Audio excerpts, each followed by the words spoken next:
अस्सलाम वालेकुम। आज हम अपना 10th क्लास का पहला चैप्टर स्टार्ट करने जा रहे हैं जिसका नेम है क्वाड्रेटिक इक्वेशन। आप लोग जब 9th क्लास में पढ़े थे तो आपने पहला चैप्टर जो स्टार्ट किया था वो मैट्रिसेस का था। ओके, तो मैट्रिसेस के चैप्टर में मसला ये था कि उसका जो इंट्रोडक्शन है वो हमें पहले बहुत ज़्यादा करना पड़ता था। पहले हमने मैट्रिसेस का इंट्रोडक्शन किया, फिर उसका ऑर्डर सीखा, उसका इक्वल मैट्रिसेस वो कब होंगे तब वो बताया हमने। फिर आपने जब एक्सरसाइज 1.1 कंप्लीट की तो उसमें आगे जी टाइप्स ऑफ मैट्रिसेस को 10-15 डेफिनेशन पढ़ने के बाद फिर आगे जाके हमारा काम सीधा हुआ। यहाँ पर हमें कोई लंबी चौड़ी इंट्रोडक्शन नहीं करनी पड़ेगी। यहाँ पर हमने जस्ट क्वाड्रेटिक इक्वेशन की डेफिनेशन करनी है और इसके कुछ हम तरीके बताएंगे यहाँ पर कि क्वाड्रेटिक इक्वेशन को सॉल्व करने के कितने तरीके हैं, और फिर जो भी मेथड्स हम यहाँ पर बताएंगे उनको आगे उन मेथड से हम सॉल्व भी करेंगे एक एक करके।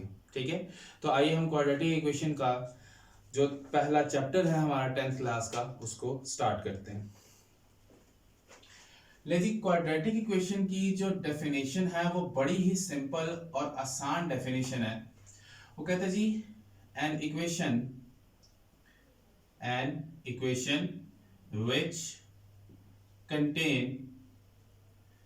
which contain unknown variable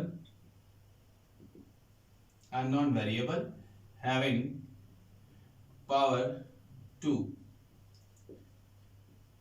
ठीक है, यानी कि याद रखना है कि इसमें ये एक ऐसी इक्वेशन होगी जिसमें आपके पास जो भी वेरिएबल इन्वॉल्व होगा वो अननोन, जाहिर सी बात है हमें उसकी वैल्यू का अभी नहीं पता, सो दैट्स व्हाई हमने यहाँ पे क्या लिख दिया है अननोन वेरिएबल। ठीक है, तो यहाँ पे हम एक आगे इक्वेशन एक बात ये लिखेंगे बट नो हायर पावर। अब हायर पावर का मतलब ये है कि आपकी क्वाड्रेटिक इक्वेशन एक ऐसी इक्वेशन होती है जिसमें आपकी जो भी इक्वेशन यहाँ पर लिखी जाएगी उसकी जो हाईएस्ट पावर है वो 2 होगी। क्योंकि हमने आप लोगों ने लीनियर इक्वेशन पढ़ी हुई है चैप्टर नंबर 7 में 9th क्लास के अंदर। वो लीनियर इक्वेशन का मतलब क्या था कि ऐसी इक्वेशन जिसमें आपके वेरिएबल की जो हाईएस्ट पावर है वो 1 होगी, लेकिन यहाँ पर जो आपके वेरिएबल की हाईएस्ट पावर है वो 2 होगी। अगर हम इसकी स्टैंडर्ड फॉर्म की एग्जांपल दें तो इसको लिखा कैसे जाएगा, ax square plus bx plus c is equal to 0। so this is the standard form of quadratic equation। सिर्फ एक छोटी सी बात आपने इसमें याद रखनी है कि क्वाड्रेटिक का मतलब होता है, क्वाड्रेटिक का मतलब है पार्ट 2 या हाईएस्ट पार्ट 2। ठीक है, तो इट मींस कि एक ऐसी इक्वेशन जिसमें आपके अननोन वेरिएबल की, इसमें वेरिएबल क्या है x, तो इस अननोन वेरिएबल की जो पावर है वो आपकी 2 होगी बट नो हायर पावर, इससे ज्यादा पावर नहीं होगी, तो इसको हम क्या नाम देंगे, क्वाड्रेटिक इक्वेशन का नाम देंगे। उसके बाद बेटा क्वाड्रेटिक इक्वेशन की आगे एक छोटी सी टाइप है, सिर्फ एक ही टाइप है और उसको कहा जाता है pure quadratic equation. Now what is pure quadratic equation? तो बेटा प्योर क्वाड्रेटिक इक्वेशन एक ऐसी इक्वेशन जिसमें आप, अगर हम यहां पे लिखें if b is equal to 0 in ax square plus bx plus c, अगर हम इस इक्वेशन के अंदर इस b को 0 पुट कर दें तो क्या बचेगा हमारे पास, हम यहां लिखेंगे ax square plus 0 into x plus c is equal to 0। ये सारी वैल्यू जो है वो हमारे पास हो गई 0 क्योंकि 0 मल्टीप्लाई कर रहा है उससे, तो बचेगा क्या हमारे पास c। अब सवाल यहाँ पर ये आ जाता है कि इसको प्योर क्वाड्रेटिक इक्वेशन क्यों कहा जाता है? इसको बेटा जी प्योर क्वाड्रेटिक इक्वेशन इस वजह से कहा जाता है क्योंकि ये एक ऐसी इक्वेशन होती है जिसमें पावर सिर्फ और सिर्फ 2 ही होती है। अगर आप यहाँ पर और इन दोनों में फर्क देखें तो यहाँ वेरिएबल की पावर 2 भी थी, यहाँ वेरिएबल की पावर 1 भी थी, लेकिन यहाँ पर वेरिएबल की पावर क्या है, सिर्फ और सिर्फ 2 है। सो दैट्स व्हाई ये प्योर क्वाड्रेटिक है, क्योंकि इसमें सिर्फ और सिर्फ पावर 2 है लेकिन इसमें वेरिएबल की पावर 1 भी थी, इस वजह से इसको सिर्फ और सिर्फ क्वाड्रेटिक इक्वेशन कहा जाता है। लेकिन एक ऐसी इक्वेशन जिसमें पावर वेरिएबल की सिर्फ 2 हो, उसके अलावा 1 जो यहाँ पर मौजूद थी वो भी खत्म हो जाए, तो तब आपकी जो इक्वेशन बनेगी उसको हम नाम देंगे प्योर क्वाड्रेटिक इक्वेशंस। ठीक है जी, तो this is the difference between quadratic equation and pure quadratic equation. Now अगर हम यहां से अब हम इनके मेथड्स की बात करते हैं। बेटा जी याद रखना है कि क्वाड्रेटिक इक्वेशन को सॉल्व करने के 3 मेथड्स हैं। नंबर 1 पहला मेथड आपके पास होगा, पहला मेथड आपके पास जी फैक्टराइजेशन, ठीक है जी। दूसरा मेथड आपके पास है क्वाड्रेटिक फॉर्मूला, ठीक है। और तीसरा मेथड आपके पास है कंप्लीटिंग स्क्वायर। आपकी बुक के पहले पेज पे उसने सिर्फ फैक्टराइजेशन और कंप्लीटिंग स्क्वायर की बात की है, क्योंकि ये फैक्टराइजेशन और कंप्लीटिंग स्क्वायर जो है ये दोनों ये आपके सिर्फ यूज होंगे एक्सरसाइज 1.1 में, और उसके बाद ये मेथड जो है ये आपका यूज होगा एक्सरसाइज 1.2 में। सो दैट्स व्हाई यहाँ पर पहले आपके चैप्टर के पहले पेज में सिर्फ ये दो मेथड लिखे हुए हैं, तीसरा मेथड जो है वो एक्सरसाइज 1.2 में यूज होगा। सो दैट्स व्हाई वो मेथड उसने यहाँ पर नहीं लिखा था। लेकिन आपसे अगर पूछ लिया जाए कि how many method which we can solve the quadratic equations, तो बेटा हमेशा हमारे पास 3 मेथड्स होंगे।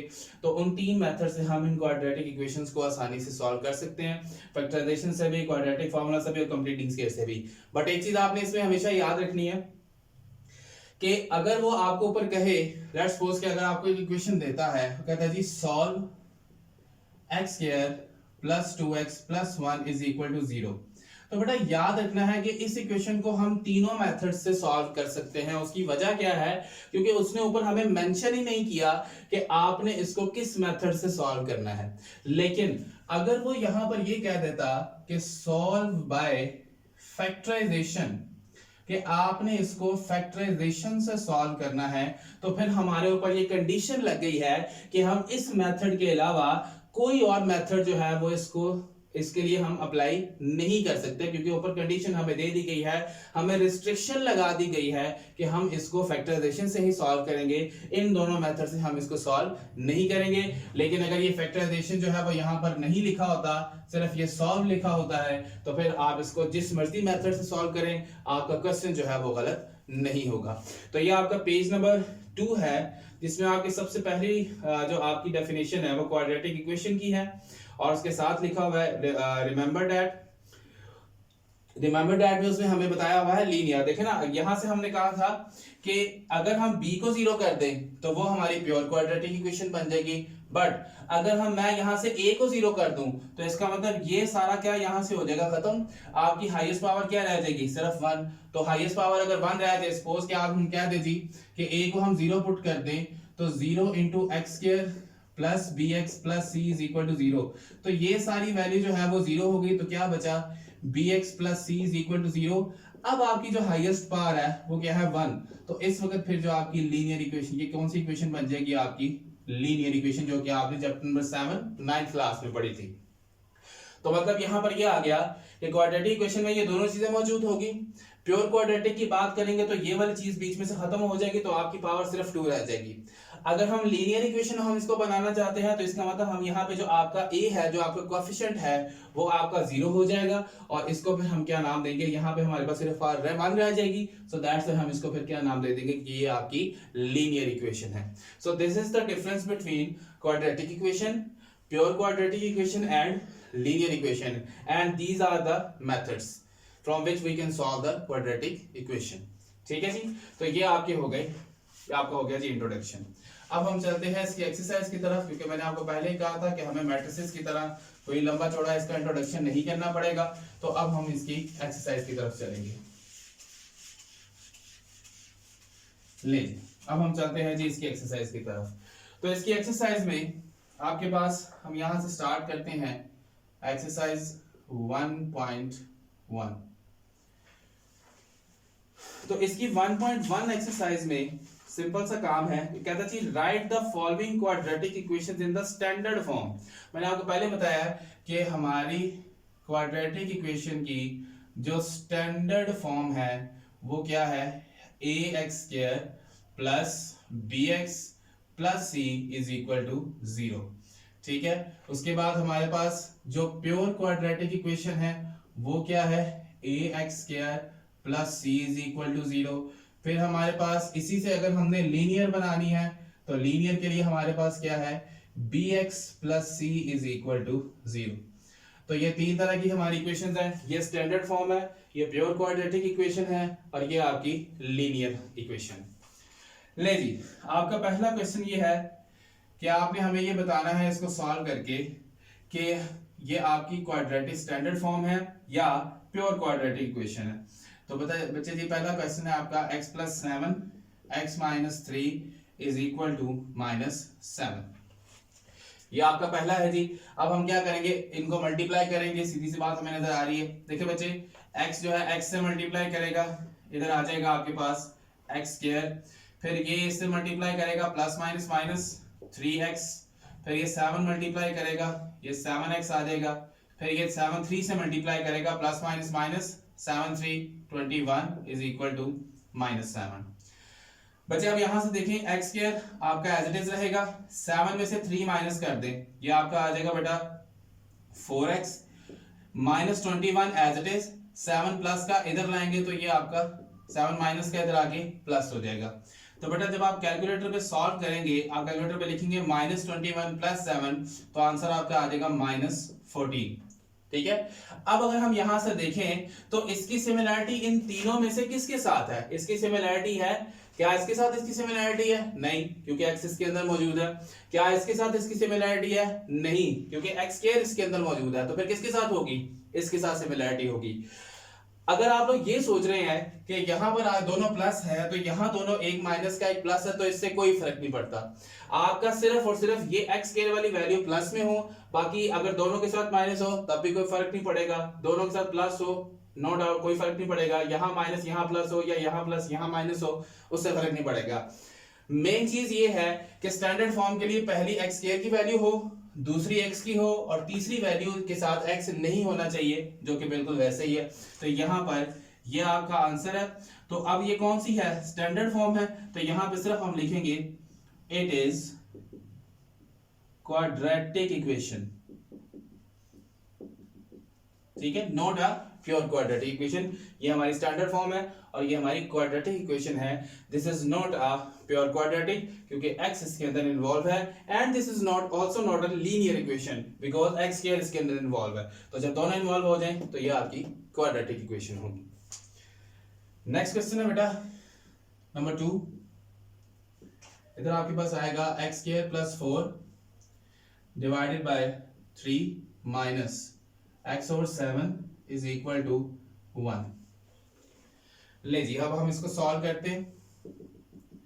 इसको जब हम सॉल्व करेंगे तो सबसे पहले हम इसका देख लेते हैं यहाँ पर एलसीएम क्या होगा। तो बेटा हम एलसीएम जो है वो प्राइम फैक्टराइजेशन से देखते हैं, जो आप लोग पहले भी देखते आए हैं। 3 7 3 1 3 7 एज इट इज, 7 1 7, तो 3 को मल्टीप्लाई करेंगे 7 से तो ये आ जाएगा 21। अब इसको करने के दो तरीके हैं, ठीक है। या तो आप चारों तरफ मतलब दोनों तरफ बोथ साइड जो है वो आप 21 से मल्टीप्लाई कर दें, या आप इसका एलसीएम ले लें।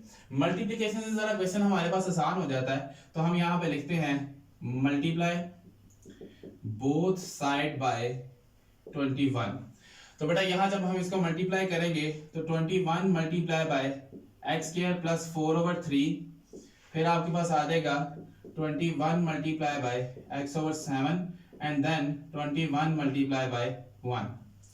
तो बच्चे यहाँ से ये कैंसिल होगा, 3 7 21, तो 7 मल्टीप्लाई बाय x² + 4, फिर बेटा यहाँ से 7 3 21, तो -3 × x, और 21 1 से मल्टीप्लाई करेगा, ठीक है। तो यहाँ पे आपके पास आ जाएगा 21, ये हो जाएगा बेटा 7x², 7 4 से मल्टीप्लाई करेगा 28, और ये -3x, 21 प्लस है इधर आके माइनस हो जाएगा।